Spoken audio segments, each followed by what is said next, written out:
जय श्री राम। बात करेंगे मधुमेह यानी कि डायबिटीज़ या शुगर की बीमारी। डायबिटीज़, पहले तो बात ये है कि ये जो डायबिटीज़ वर्ड है ये दो जगह इस्तेमाल होता है। एक डायबिटीज़ मेलिटस होता है और एक डायबिटीज़ इंसिपिडस होता है।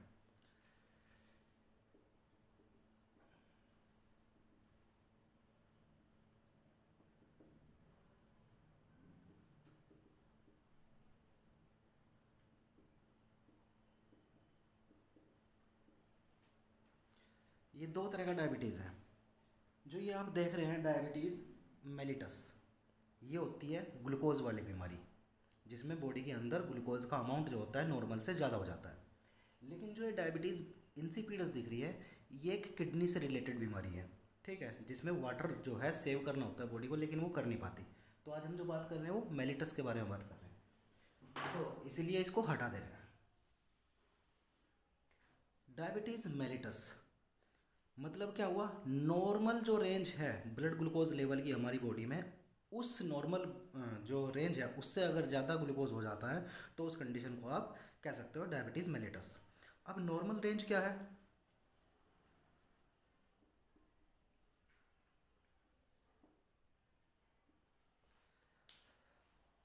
80 से 120 मिलीग्राम पर डेसीलीटर। एक डेसीलीटर में 80 से 120 मिलीग्राम ब्लड ग्लूकोज लेवल होना चाहिए। अगर इससे ज़्यादा हो जाती है कंडीशन तो उसको बोलते हैं हम क्या, डायबिटीज़ मेलिटस या शुगर की बीमारी, या हिंदी में इसको बोलते हैं आप मधुमेह।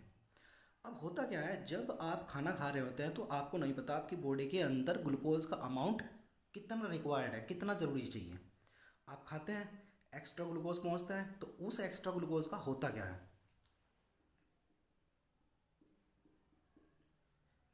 एक हार्मोन होता है इंसुलिन।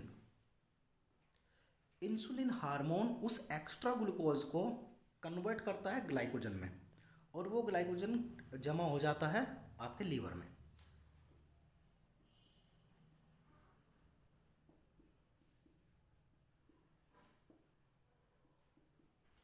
तो ये काम करता है, जैसे आप खाना खा रहे हैं, आपकी बॉडी में ग्लूकोज का लेवल ज़्यादा हो रहा है, तब आपके बॉडी से जो एक पार्ट होता है पेनक्रियाज, पेनक्रियाज से रिलीज होता है इंसुलिन। इंसुलिन उस एक्स्ट्रा ग्लूकोज को ग्लाइकोजन में कन्वर्ट करके आपके लीवर में और मसल्स में जमा करता रहता है। तो कब होता है ये, अगर ये इंसुलिन ना हो तब क्या होगा, ये कन्वर्जन नहीं हो पाएगा, ये बदलाव नहीं हो पाएगा, और वो जो ग्लूकोज था वो ब्लड में रह जाएगा, जिसकी वजह से बीमारी होती है। इसीलिए इसके ट्रीटमेंट में आप क्या करते हैं, इंसुलिन के या तो इंजेक्शन ले सकते हैं आप, क्योंकि आपकी बॉडी में तो इंसुलिन बन नहीं रहा है, या तो इंसुलिन के इंजेक्शन लीजिए, या फिर आप अपने ग्लूकोज लेवल को कंट्रोल करें, यानी कि मीठा ना खाएं। अब हम बताते हैं, जो इंसुलिन है वो निकलता कहाँ से है?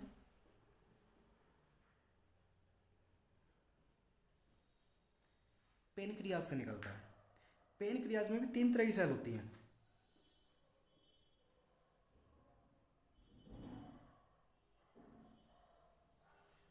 Alpha cell, beta cell and delta cell.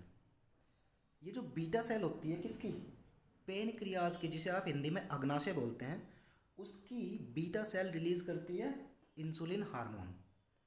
तो सारा खेल किसका है, इंसुलिन का। अब प्रॉब्लम ये है, चलो ये तो आपको पता चलेगा कि इंसुलिन अगर कम हो गया आपकी बॉडी में तो ग्लूकोज ज़्यादा हो जाएगा, क्योंकि वो कन्वर्ट नहीं हो पाएगा। तो होता क्यों है ये, इसका रीज़न क्या है, उस रीज़न से जानने से पहले आपको पता होना चाहिए डायबिटीज़ कितने तरीके की होती है। डायबिटीज़ तीन तरीके की होती है।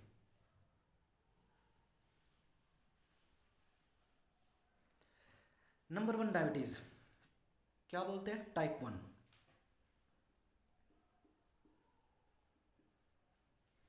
टाइप वन का जो रीज़न है, रीज़न यही जो अभी आपको बताया गया था। क्या बताया गया था कि इंसुलिन जो है वो इतने मात्रा में नहीं निकल पाता कि वो एक्स्ट्रा ग्लूकोज को ग्लाइकोजन में कन्वर्ट कर दे।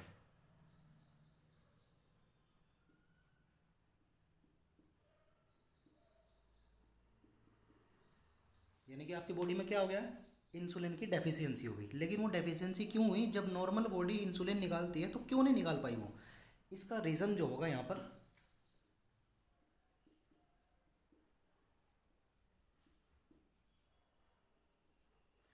ऑटो इम्यून, ऑटो इम्यून या ऑटो इम्यूनिटी की वजह से। ऑटो इम्यून क्या होता है, जब आपकी बॉडी में कोई बाहरी पार्टिकल आता है तो हमारी बॉडी उसे पहचान लेती है, उसे डिस्ट्रॉय करती है।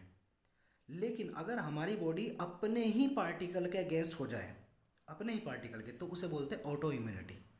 तो किसी ऑटो इम्यून सिस्टम जो होता है हमारा, ऑटो इम्यून जो इम्यून सिस्टम होता है हमारी बॉडी का, वो हमारे अगेंस्ट काम करना शुरू कर देता है और इंसुलिन के सीक्रेशन को, यानी कि इंसुलिन जो निकलता है उसको बंद करवा देता है। इस ऑटो इम्यून होने की आज तक वजह नहीं पता चल पाई है कहीं भी। लेकिन जो टाइप 1 डायबिटीज़ है उसमें पेनक्रियाज से निकलने वाला इंसुलिन कम हो जाएगा, उसका रीज़न होगा कौन? Auto immune. ठीक है। और इसी डायबिटीज़, जो ये डायबिटीज़ टाइप 1 है, इसको हम जुवेनाइल डायबिटीज़ भी बोलते हैं, juvenile.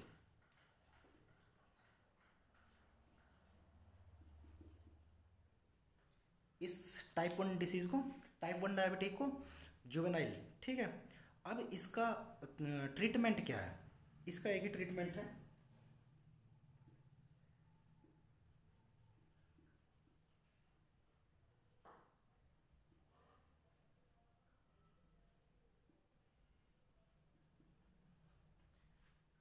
Injection of insulin.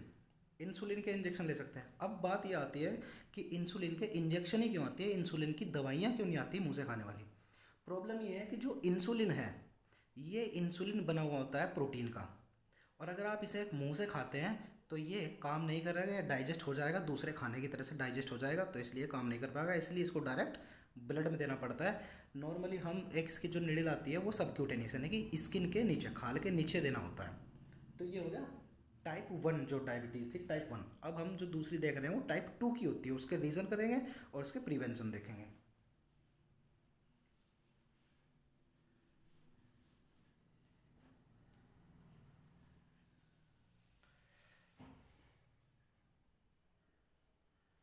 Type 2, ये जो टाइप 2 है, इसमें क्या होगा?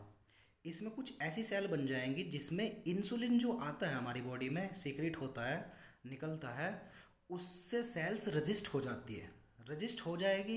इसका मतलब जो सेल के अंदर जो ग्लूकोज था, या जो प्लाज्मा के अंदर ग्लूकोज था, वो ग्लूकोज कन्वर्ट नहीं हो पाएगा, क्योंकि सेल ने इंसुलिन को पहचानने से मना कर दिया। एक तरीके से ये समझ सकते हो आप कि जो सेल्स हो जाती है वो रेजिस्टेंट हो जाती है इंसुलिन के, यानी कि इंसुलिन को पहचान नहीं पाती, इंसुलिन का जो काम था उसे नहीं करने देती, जिसकी वजह से डायबिटीज होती है, डायबिटीज़। तो ये होती है टाइप 2 डायबिटीज़। क्यों हुई है?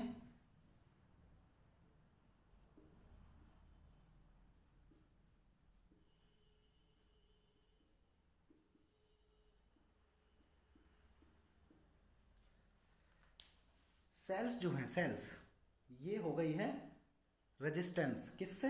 इंसुलिन से, यानी कि इंसुलिन अब काम नहीं कर पा रहा है। अब इसकी वजह क्या है कि कुछ सेल्स रेजिस्टेंस हुई क्यों है, रेजिस्टेंट क्यों हुई है इंसुलिन से? इसकी वजह क्या होगी?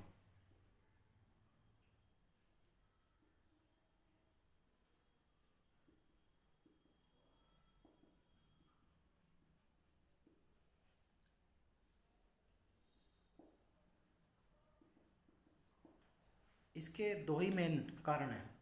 इनसफिशियंट एक्सरसाइज, जो लोग एक्सरसाइज नहीं कर रहे हैं, खा रहे हैं और लेट रहे हैं, खा रहे हैं और लेट रहे हैं, उनमें कुछ सेल्स रजिस्ट हो जाती है इंसुलिन के, और इंसुलिन का काम नहीं हो पाता है। और दूसरी वजह है ओबेसिटी, यानी कि मोटापा। ये इसका मेन कारण रहेगा। तो इसका जो ट्रीटमेंट है वो कैसे होगा? तो इसमें क्या करना है, जो ये सेल रजिस्ट हुई है, इन सेल को ठीक करना है। तो इन सेल का ट्रीटमेंट करने के लिए क्या करना पड़ता है कि मेडिकेशन जो होती है, जो दवाइयाँ होती है, वो दी जाती है। और कौन सी दवाई? Insulin sensitiser.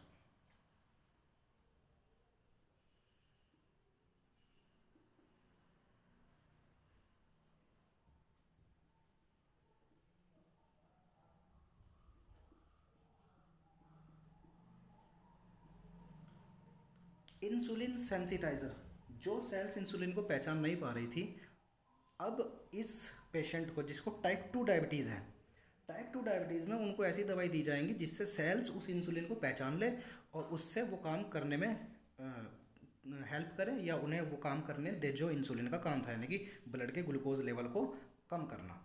ये इसका टाइप 2 है। अब बात करते हैं टाइप 3 की।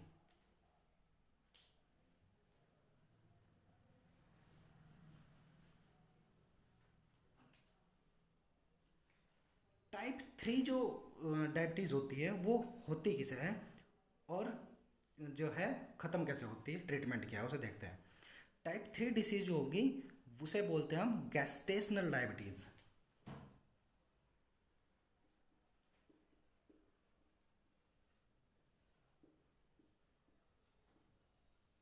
इसको हम बोलते हैं क्या, गैस्टेशनल डायबिटीज़। गैस्टेशन का मतलब क्या होता है, गर्भावस्था होती है।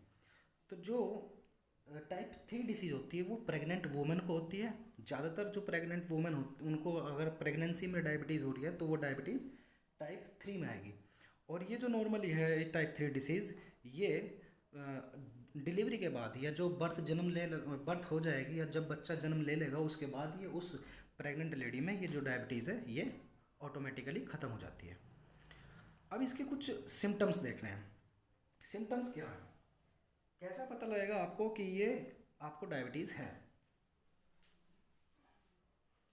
Symptom number 1,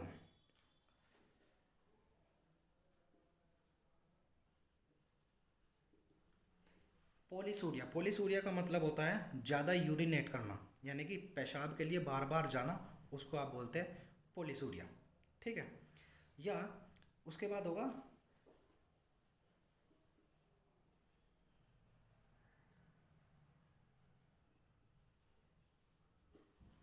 polyphagia. पॉलीफेजिया का मतलब आपको प्यास, ज़्यादा पेशाब के लिए जा रहे हैं, ज़्यादा खाना भी खा रहे हैं। जब ज़्यादा पेशाब जाएंगे तो आपकी बॉडी में वाटर की कमी होगी, जब वाटर की कमी होगी तो आप बार बार पानी पिएंगे। उस कंडीशन को बोलते हैं पॉलीडिप्सिया, यानी कि ज़्यादा प्यास लगना।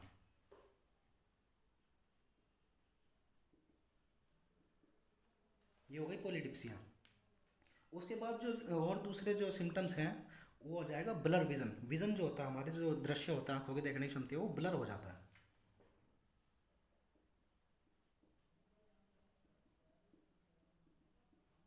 ब्लड विज़न हो जाएगा। या जो पेशेंट है उनको एसीटोन की भी महक आती है।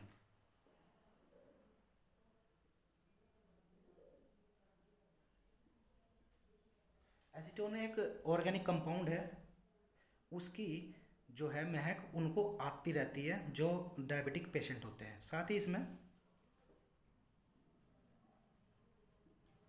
नोजिया। नोजिया किसको बोलते हैं, जब जी मितलता है, जी मितलाने को नोजिया बोलते हैं।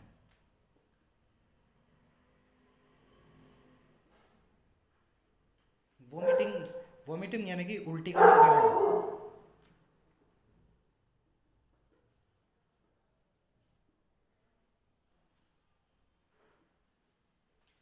पेट का दर्द भी हो सकता है।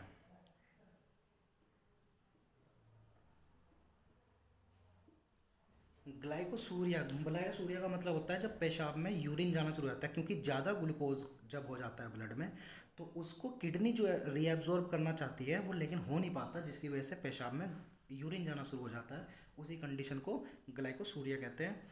ग्लाइकोसूरिया की वजह से जब डायबिटिक पेशेंट जहाँ पे यूरिनेट करता है, जहाँ पे यूरिन करता है वहाँ पे चींटी आ जाती है। चींटी क्यों आती है, क्योंकि पेशाब में ग्लूकोज लेवल या ग्लूकोज का अमाउंट है।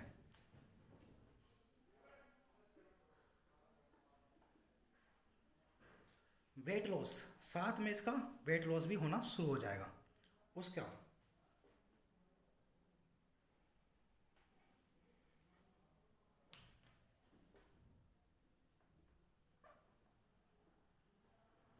लेथर्जी यानी कि सुस्तीपन, सुस्तीपन आना शुरू हो जाएगा। ठीक है, ये सब काम, ये सारे जो हैं ये सिम्टम है डायबिटिक पेशेंट के। उसके साथ साथ जो है डायबिटिक पेशेंट को रिस्क किन किन बीमारियों से या कौन सी बीमारियां डायबिटिक पेशेंट को आ जाती है या खतरा है।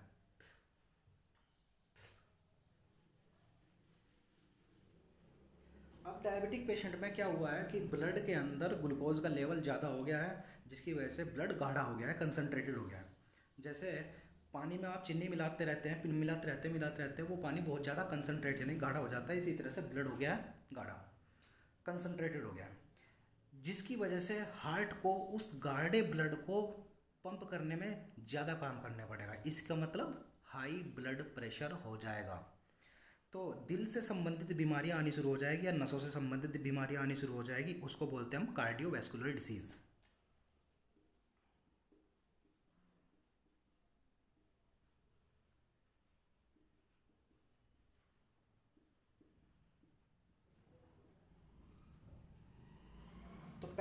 रिस्क है डायबिटिक पेशेंट को वो होगा कार्डियोवैस्कुलर डिसीज। दूसरा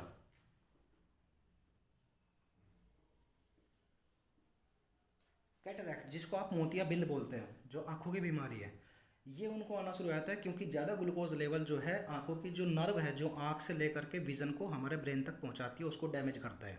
जैसे वो डैमेज हो जाएगी तो ब्लाइंडनेस भी हो सकता है, अंधापन भी हो सकता है, या फिर कैटरैक्ट भी उसको हो सकता है, या विज़न लॉस।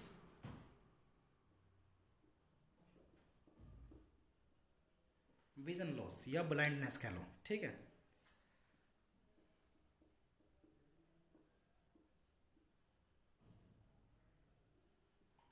साथ ही दूसरा जो रिस्क रहेगा ये इनके बाद वो किडनी डैमेज, क्योंकि किडनी को बहुत ज़्यादा काम करना पड़ रहा है, ज़्यादा कंसनट्रेटेड ब्लड किडनी के अंदर आ रहा है, किडनी को बहुत ही ज़्यादा काम करना पड़ रहा है, नॉर्मल के कंपैरिजन में ज़्यादा काम करना पड़ रहा है, और ज़्यादा काम करते करते किडनी डैमेज हो सकती है, ठीक है।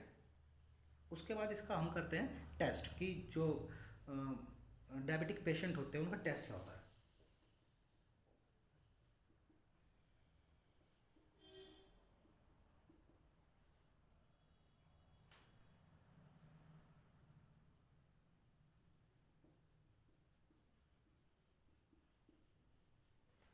Fasting blood glucose level. Fasting blood glucose level का मतलब है खाली पेट, खाली पेट ब्लड के अंदर या ब्लड का सैंपल लिया जाता है और उस ब्लड के अंदर देखा जाता है कि नॉर्मल से ज़्यादा तो नहीं है, और नॉर्मल कितना होता है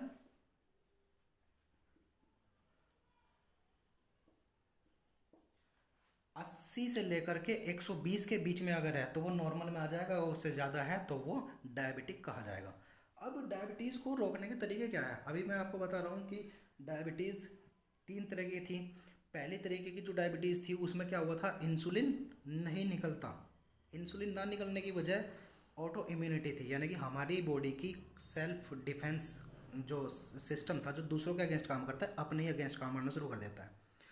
दूसरी जो टाइप टू थी डिसीज़, टाइप टू डायबिटीज़, उसमें क्या था कि जो सेंसिटाइजर सेल होती हैं जो इंसुलिन से काम करवाती है, वो सेंसिटिव सेल जो है सेंसिटिव नहीं रहती और इंसुलिन को काम नहीं करने देती, वो टाइप टू था। और टाइप थ्री क्या था कि जो प्रेग्नेंट वुमेन होती है उनमें हो जाती है। तो अब ये बॉडी डिस्फंक्शन हो रहे हैं जिसकी वजह से डायबिटीज़ हो रही है। अब क्या आप कर सकते हैं कि डायबिटीज़ ना हो, सबसे मैंने बताया था एक रीज़न आपका एक्सरसाइज ना करना और मोटापा, ये दो बड़े फैक्टर हैं जिनकी वजह से आपको डायबिटीज़ होती है। कब, अगर आपके जो फैमिली हिस्ट्री है उसमें डायबिटीज़ नहीं है लेकिन आपको हो गई है, तो आपको जो डायबिटीज़ हुई है वो आपके सुस्तीपन की वजह से या आपके मोटापे की वजह से हुई है, या फिर डायबिटीज़ हमारे जीन से यानी कि पीढ़ी दर पीढ़ी भी आ सकती है।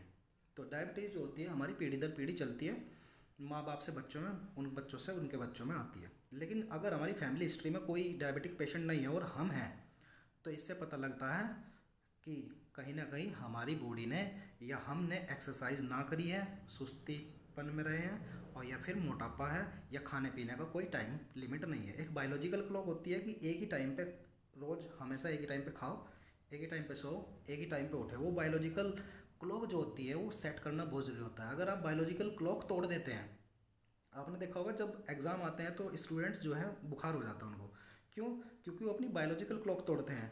जब वो नॉर्मली रहते हैं तो 10 बजे सो गए, 11 बजे सो गए और सुबह 5-6 बजे उठ गए, लेकिन पेपर के दिनों में, एग्ज़ाम के दिनों में वो क्या करते हैं, 2-2 बजे तक जागते हैं, सुबह जल्दी उठ जाते हैं। तो उसका क्या हो गया, बायोलॉजिकल क्लॉक टूट गया। रात को भी खा ले रहे हैं, सुबह भी खा रहे हैं। जो अपना बायोलॉजिकल क्लॉक तोड़ता रहता है उनको डिसीज़ होने के चांस ज़्यादा रहते हैं। अगर आपको डिसीज़ फ्री रहना है तो आप अपनी एक बायोलॉजिकल क्लॉक सेट रखें। अब साथ में हमें इसके प्रिवेंशन बता रहे हैं। प्रिवेंशन में वही है कि एक तो आप एक्सरसाइज करेंगे, पहली बात। दूसरा, आप हेल्दी डाइट लेंगे।